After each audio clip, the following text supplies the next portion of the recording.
Welcome to the Local Marketing Source Weekly Update, brought to you by localmarketingsource.com. This update is taken from the Local Marketing Source Professional Development Program for local marketers. This week's Local Marketing Update is brought to you by Scott Gallagher. Scott is the co-founder of Local Marketing Source and has become the recognized expert in providing online marketing services to local businesses. Follow Scott on Twitter @ScottGallagher5 and on Facebook.com/ScottPGallagher.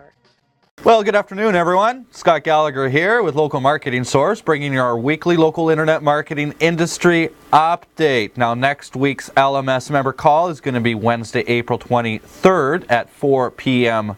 Eastern. And now the LMS membership provides access to our portal with over hundreds of different training videos, our private Facebook group, monthly webinars, live faculty calls, as well as direct communication with the faculty team. Now, this week's overview, we got a few different things to update you on. Some big updates of Windows 8 and what's happening with that. A different study that has come out and why searchers are choosing Google over Bing. We've been talking a lot about authorship and these little images that are coming up and how they're greatly influencing conversion. Well, people's author images are disappearing and Google doesn't have an answer. But we've got some speculations as to why and what's going on with that. And finally, SABS, S-A-B-S. It's social local Google Plus integration and hiding your address. So we will be talking about that, as well as a new widget for Google Plus. Now, this week's tip overview. Last week and the last few weeks we've been talking about different videos for a local business. We talk about 5 videos that are important for a local business to have. Number 1, we had mentioned the testimonial video. Video number 2, we call it a walkthrough video. Number 3, technical overview. Number 4, commercial overview. That's what we're going to talk about today. Video number 4, a commercial overview of the business. Video number 3 was a technical overview of your core product or service. And why are we doing that? Well, what's the difference? I will get into that. Now, in the LMS member Facebook group, we've had a good week in there. There's been some activity and some questions. You should definitely get in there. We just had a webinar an hour ago. I had some problems with the recording. God, even backups fail. I have a lavalier mic, and it takes a battery, and if the battery is not functioning, you don't record, and there's nothing that tells you this. So the microphone on the camera wasn't recording, and then I was recording backup on the computer using the computer microphone, and as soon as it was done, I went to clear up some space, and I deleted a 1.3 gigabyte file that was my recording, put it into the trash, and deleted that, and it's gone. But we did get more than half of it, and we're gonna have to re-record it. Frustrating. But here we are today talking about our member Facebook group and what's going on with that, and our webinar that we had. It was a really good webinar with Scott Meadows. And so our weekly local business tip, as I was mentioning, was going to be video number 4. Commercial overview of the business. Now, video number 3, we did a technical overview of your core product or service. What I meant by a technical overview was identifying the core features and perhaps a benefit of that particular core product or service. This is a video that's going to be suitable for a potential buyer. Of course, you would want to focus on your core product.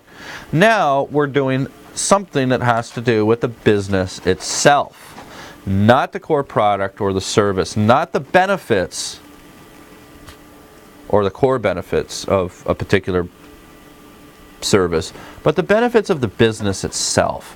What differentiates the business from other competitors that are out there? And let's use different examples. Now think of a chiropractor. You can have two chiropractors. They both go to the same school, but they have different philosophical views on what they're trying to accomplish. One of them may be involved to fix back pain and market themselves as a back pain specialist, while another chiropractor may market themselves as a wellness practitioner and understanding different vitamins and different alternative medicines and whatnot. And so the flavor of each of those two businesses are going to be very different. Well, this is going to be very highly conveyed in that commercial overview of the business. And the reason why I say commercial, think of a television commercial versus technical. This is not a technical video, and this is something that is to induce a little bit of excitement for the business itself. In other words, all businesses, well, hopefully, strive or have raving fans. And it's those fans that depict, or it's those fans that enjoy the culture of that particular business. You know, it's like McDonald's McRib sandwich. You know, they've got raving fans of that particular product, but you could put that same sandwich into Burger King and you wouldn't have the same buyers. Well, they're raving fans about that business itself. We can take a look at local businesses, and let's, in light of using the example of a chiropractor, for example, and depicting that particular culture, you could throw in a testimonial or two into the commercial overview of that video. You could throw in portions of the walkthrough of that particular video. You can interview the doctor itself. Even though that's going to be video number 5, we'll talk about next week. Having a commercial overview of the business is going to look at all the different values that that business brings to its end users or customers or consumer. You're going to want it to be a somewhat upbeat, and it doesn't have to be great. But this is a video that's going to be less than 60 seconds long, and keep that in mind. So for next week, we're going to talk about video number 5, and that's the interview video, and that completes the video package for local businesses. Now this week's update. Bing updates Windows 8.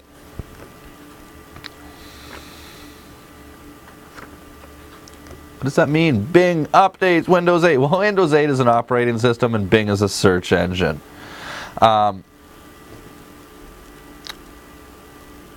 Windows 8 operates quite a bit differently than any of the other Windows versions out there. And this is a hard conversation for me to have because this is all being done on a Mac. I'm a big Mac fan, and anytime I jump on Windows now, I'm lost.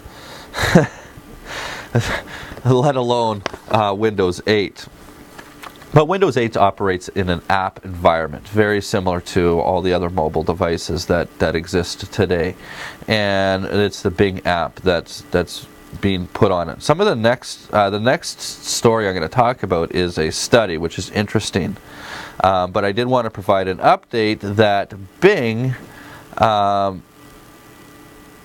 and its positioning, its product positioning on Windows is what I find very intriguing and why this story has made it into my weekly update. And it's branding. And if you can remember back in the early 90s, Microsoft got themselves into a lot of trouble with Internet Explorer on their operating system. Well, this is their same stab at it, guys.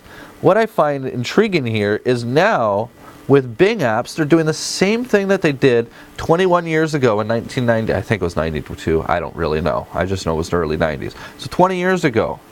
Except instead of Internet Explorer on Windows XP, it's Bing on Windows 8. Instead of Internet Explorer that ultimately is just a window to this whole array of internet, they're providing clarified or clean windows into news, finance, weather, sports, maps, and travel. Does it kind of remind you of maybe Yahoo or that little black bar on Google? Yahoo was a search engine that got into this. Google was a search engine that got into all of this. Bing was positioned, one of their 4 pillars when they came out was local. And now their branding is right on the front core of their operating system, which you're going to find on mobile devices, no different than Facebook Home on an Android-empowered device. So this next study, more searchers are still choosing Google over Bing, even when Google's name is on Bing's results. So the study was kind of interesting. That SurveyMonkey just basically was doing searches. They'd have Google results and they had Bing results, and then they'd ask people, which of the results people tend to preferred. It's kind of like the Bing It challenge, but just done by a third party. Bing says in the Bing It challenge that Bing always wins. Well, according to SurveyMonkey, Google wins based off of results. So what they did is they took these exact same results and changed the logo and the name, Google and Bing.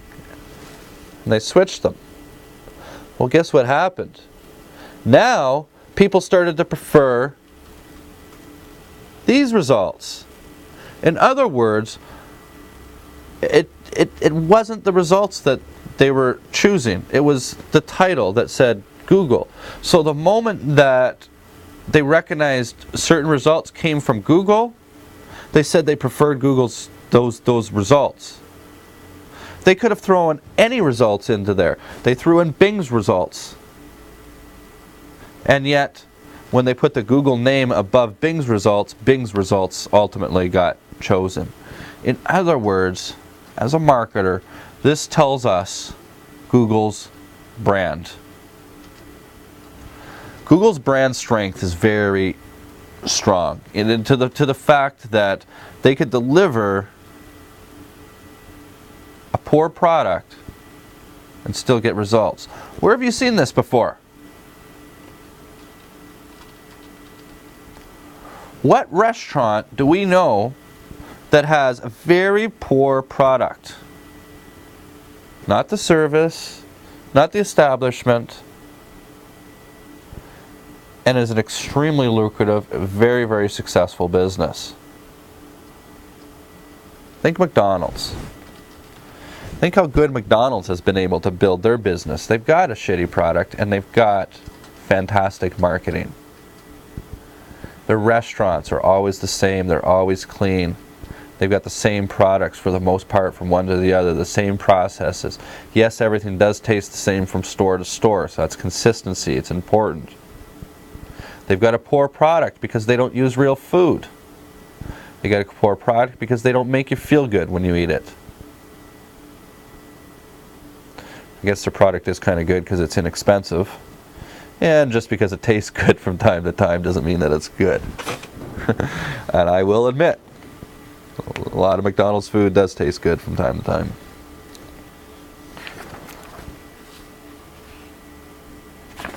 So that was a neat study. FaceRank. Have you heard of FaceRank? Well, you've heard of authorships. And they're calling it the Authorship Brownout.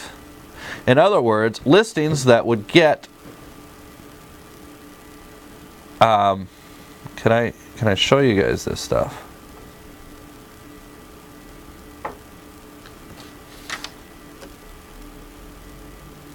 No. There.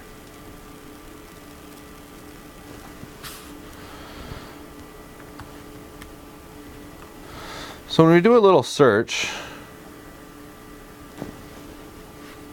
let's just pull up my site here, and I can see that my authorship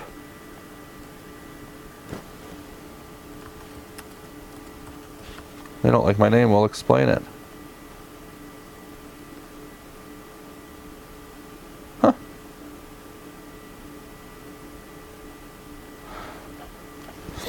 and I'm experiencing the problem myself of a authorship brownout. This has been a problem by many authors across the board, and essentially Google is really toying with a lot of this authorship aspect and whether or not that they like your photo. There's speculation going on that Google has got an algorithm in place to measure the quality of these authorship pics.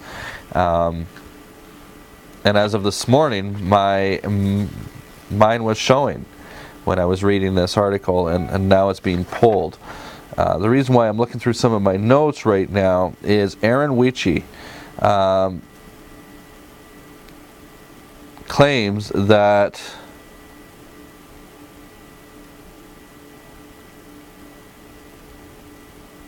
Google is just being very wishy-washy about its authorship, and we don't really know.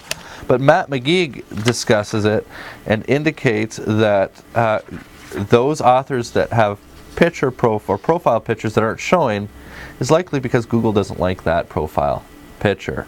Obviously, they don't want logos in there, and they're very particular about a few different things. So that's something noteworthy to make note of and understand. Google announces availability of a Google Plus widget for their new dashboard.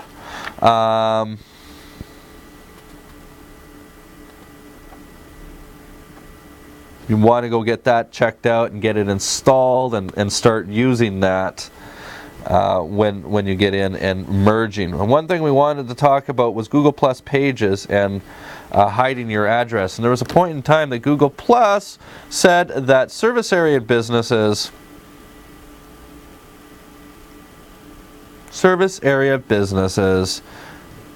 should hide their listing and ultimately could not get a Google Plus public page. Well, that has changed